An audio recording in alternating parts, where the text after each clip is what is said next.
Who first told you to cover up? What if the truth is being bare in nature isn't shameful at all? It's healing, it reconnects you to your body and to the natural world. Welcome back to Hiking Without a Stitch. Get naked, be free, and be kind. I'll share my journey into naturism, stories from the trail, and conversations with others who have found freedom in the open air. Welcome back to Hiking Without a Stitch, the podcast where we strip down and explore getting back to nature and remembering that freedom is something you feel, not something you wear. Hold on, we got a garbage truck coming by.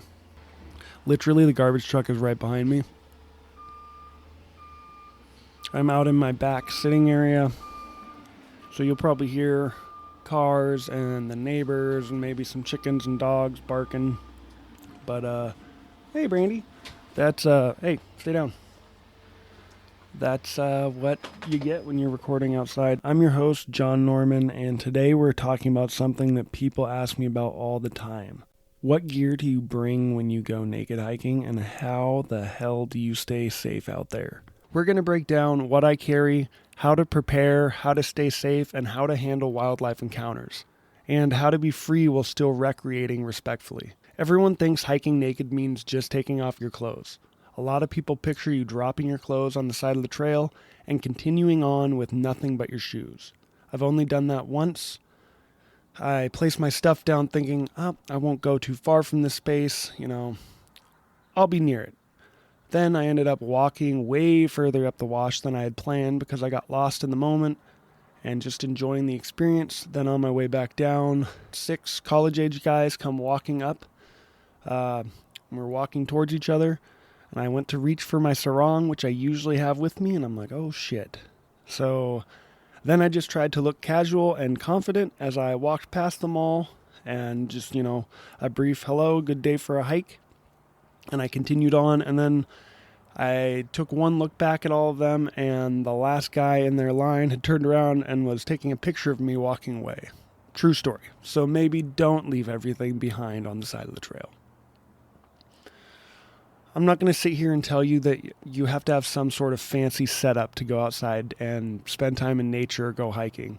I recently just went on a hike where I only took my boots, my sarong, and my hiking pole. So in reality, all you really need is a pair of shoes, a cover-up, and a desire to spend more time just as you are. But just because we're clothes-free doesn't mean that we're responsibility-free. Minimal doesn't mean unprepared. And after a lot of exploring, clothed and naked, I've learned what I need to hike comfortably and confidently. The confidence lets me go farther, stay out longer, and enjoy myself more, because I'm prepared and can relax knowing I have it covered if something goes wrong while I'm out hiking. When I'm comfortable with my gear, it's giving me the confidence to be out there in the moment and not worrying about, what if this goes wrong? Because I know that I have it.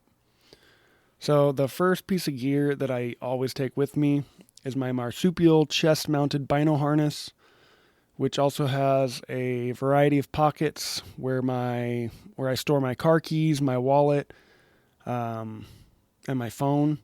It also holds my pocket knife, a comb for the occasional run-in with a cactus, and it's also got a lower built-in pistol holder. I carry a Kel-Tec 9mm. It's a smaller pistol and lighter to carry out on adventures. I love this chest setup because it keeps everything really close in and tight to my chest, so anything I really need is right there when I need it, and it's not getting caught on bushes and shit when I'm walking. A lot of people ask me about my binocular straps in the photos I take, especially since I usually have my back towards the camera. The straps connect to my chest mount and wrap around my upper torso and shoulders to keep everything in place. I always bring shorts or sarong and one Cascade Mountain Tech trekking pole. It really helps me keep my balance, and it's like having another leg that helps you just go down these nasty canyons or trails. Depending on what I'm hiking and what I'm doing and the terrain that I'm in, I like to carry a variety of different types of packs. Sometimes I'll just carry a fanny pack or a sling pouch that goes across your chest. On longer hikes, or if I'm hiking into some place and camping, I will carry my Kuiu Venture 2300 day pack. Especially in the colder months, the mornings are really cold, and I hate being cold more than anything.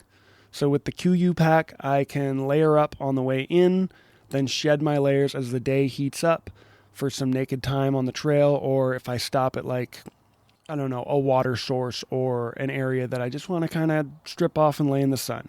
The pack keeps everything organized and lets me pack more when I need to. What's usually inside my fanny pack or day pack is small hotel size mineral sunscreen, lip balm. I have a printed nudity laws and notes basically stating the laws in my state as they are written, just to present to anyone that I may come in contact with. I also carry my phone, ID, a wallet, keys, small water bottle if I'm carrying my fanny pack, a small thing of toilet paper, and in my day pack on longer, colder weather days or more rugged hikes, I'll pack my 2 Nalgene water bottles, a weather hat, my Sawyer water filter pump so that I can filter water from a stream or water seep in the desert, a light coat, wind shell. I'll bring a couple snacks and some freeze-dried food, my Jetboil stove system, and an expanded first aid kit and emergency blanket. I've refined this setup slowly over the years, kind of a mix of trial and error. Take this, leave that, and upgrade as I learned what actually worked for me. This keeps me light as possible while still carrying enough gear to transition between layers and stay safe. To me, I slowly saved up and purchased items when I could, but there are a couple pieces of gear that I'm happy that I spent the money on. My Kuyu day pack is awesome. It holds it up, disperses the weight. I have a neck issue, so if I have weight pulling on my shoulders, I get these really bad headaches, which is not great for backpacking or going camping. So when I found the Kuyu day pack, it just really, grips me around the waist, kind of holds that weight off of my shoulders and disperses it evenly, which is great for me. That's allowed me to go backpacking more with my best friend Robert and just stay out longer when I'm hunting or hiking. The next piece of gear that I'm really glad that I bought was my little backpacking stove. Allows me to cook food while I'm out in the field, which is great. I don't have to worry about starving.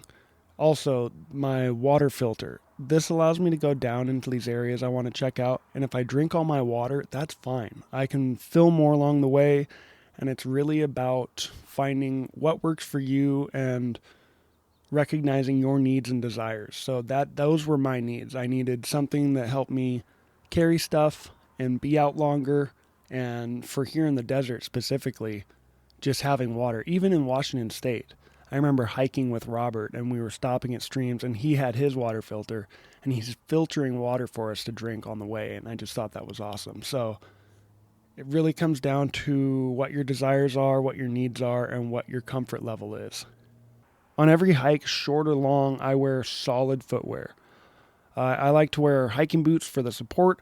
I have a pair of Morel Moab 3s. They're awesome. They're probably my favorite boot that I've purchased.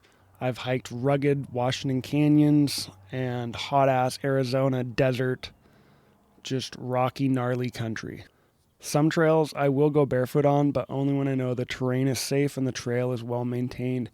Super inconvenient and unpleasant to step on a cactus spline. Ask me how I know.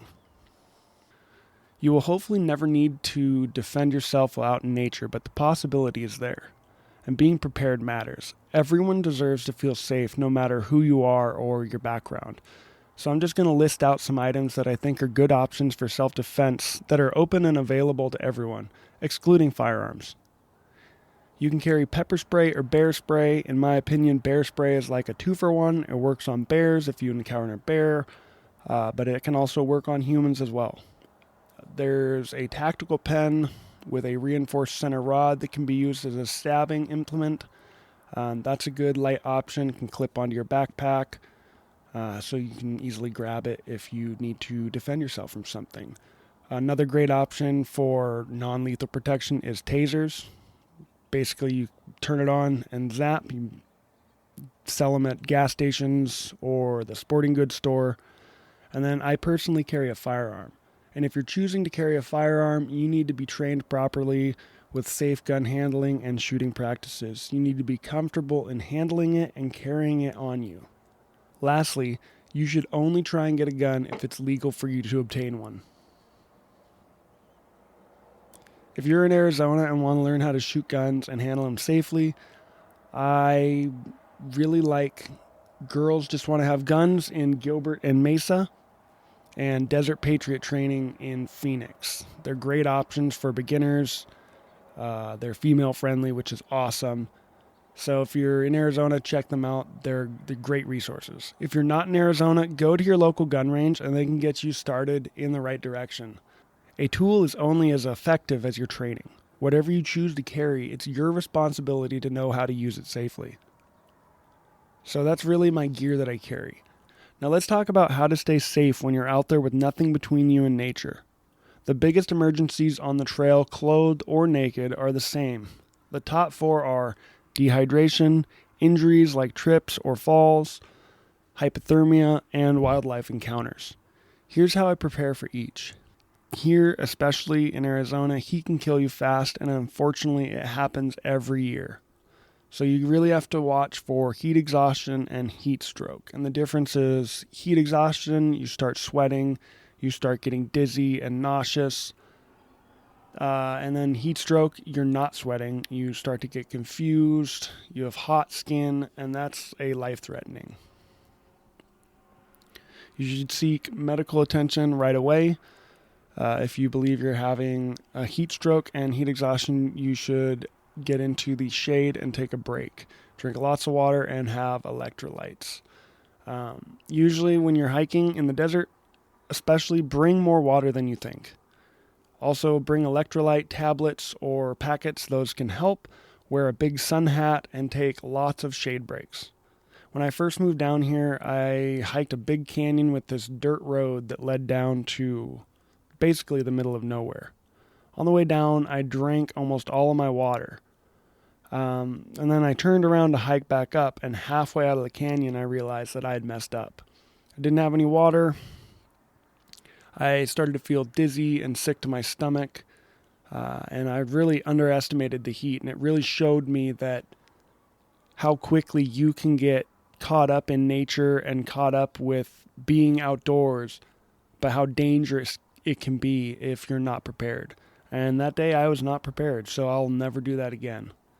In the summer, I hike almost before sunrise, just at daybreak, or late evenings. Midday is dangerously hot, and now I stay home during the hottest parts of the day. It's not worth getting out and hiking in that. The number 2 reasons are injuries like sprains, falls, and trips. Most trail injuries are from loose footing, falling off edges, and not paying attention. This is where boots matter and trekking poles can dramatically reduce fall risk. Start with what you have and upgrade slowly. The Cascade Mountain Tech hiking poles that I have are great. They're not that expensive and they are super well built. I've beat the shit out of mine and I've had them for almost 5 years and they're still going strong. So I would highly recommend them. You can go on Amazon too and find a number of other cheap trekking poles. I just don't know the durability of them. So another thing is hypothermia. Yes, even in Arizona, storms roll in really fast here, especially in high elevation. Wind, rain, lightning, thunder, and being naked really doesn't, bode well. That equals fast heat loss. So if you're out on a long hike, I always carry a lightweight coat, like a puffy jacket, keep me warm, and an emergency blanket. It's a small weight to carry, but has huge safety ramifications if you need it.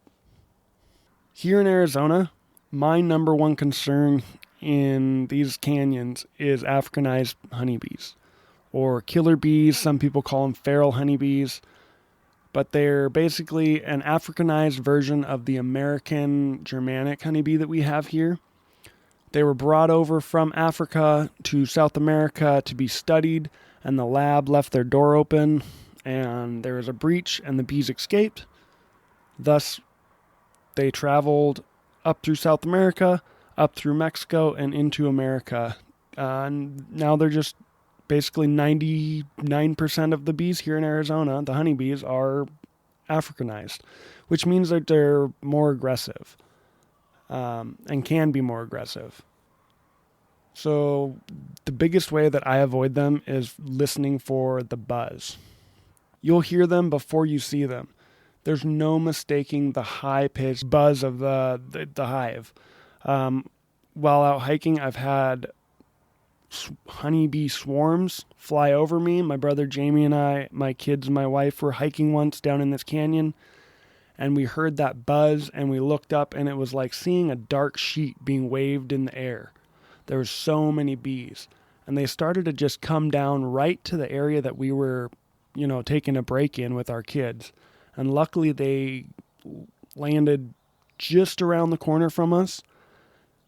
And it was really scary because there's nothing you can really do to prevent getting attacked other than, being careful and looking for bees flying in and out of cracks and holes and staying away from old structures and brush piles.